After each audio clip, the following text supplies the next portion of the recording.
Saviez-vous que 9 personnes sur 10 font confiance aux influenceurs pour choisir une nouvelle marque ou un nouveau produit? C'est une étude de Nielsen qui a montré ce chiffre et c'est extrêmement intéressant de voir qu'aujourd'hui, l'influenceur marketing est en train de grandir partout et peut être utilisé de manière assez large. Pourtant, en Suisse, on a une utilisation de l'influenceur marketing qui est un peu plus faible que dans le reste de l'Europe. Déjà, l'influenceur marketing en Suisse est un peu plus compliqué parce qu'on gère plusieurs langues et parce qu'on n'a pas d'influenceurs qui sont que suisses. C'est-à-dire peut-être qu'ils ne sont que suisses, mais leur zone d'influence va toujours être liée à une langue.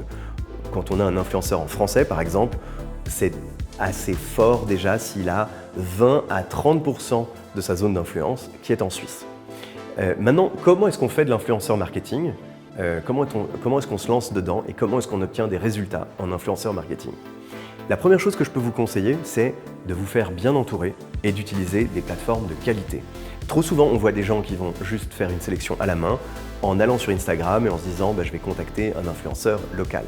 Je n'ai rien contre les influenceurs locaux, mais il faut se dire que souvent, quand on va chercher de l'influence marketing, c'est pour aller trouver des gens qui vont nous amener une nouvelle audience, de nouveaux clients, et on a souvent besoin qu'ils soient un peu distants.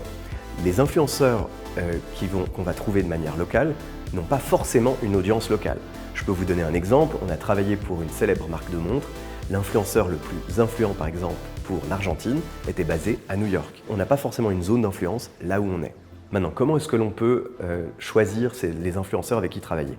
Pour ça, il y a plusieurs plateformes qui existent et qui permettent d'analyser l'audience de nos influenceurs pour voir si elle correspond à l'audience que l'on veut toucher.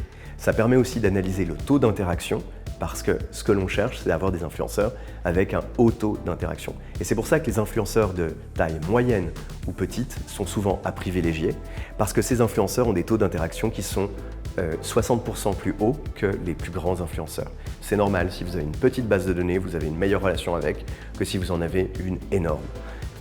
Et c'est pour ça que souvent en influenceur marketing, comme ce qu'on cherche c'est l'interaction, on va aller chercher ces influenceurs de taille moyenne. Ensuite, ce qu'il faut, c'est bien prévoir un budget pour ça. Parce qu'il va falloir défrayer ces influenceurs. Certains demandent à être payés et il faut faire des contrats et avoir l'habitude de le faire. D'autres veulent être défrayés et c'est normal, c'est un hobby et ils ne veulent pas payer pour faire leur hobby. Et puis ensuite, il va falloir contrôler et analyser l'impact de ce que l'influence que l'on a obtenue a.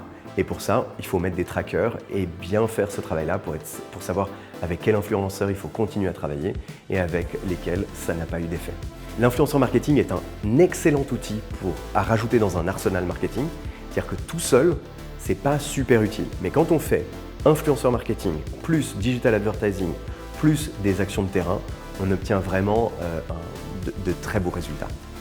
Voilà ce que je peux vous dire sur l'influenceur marketing actuellement.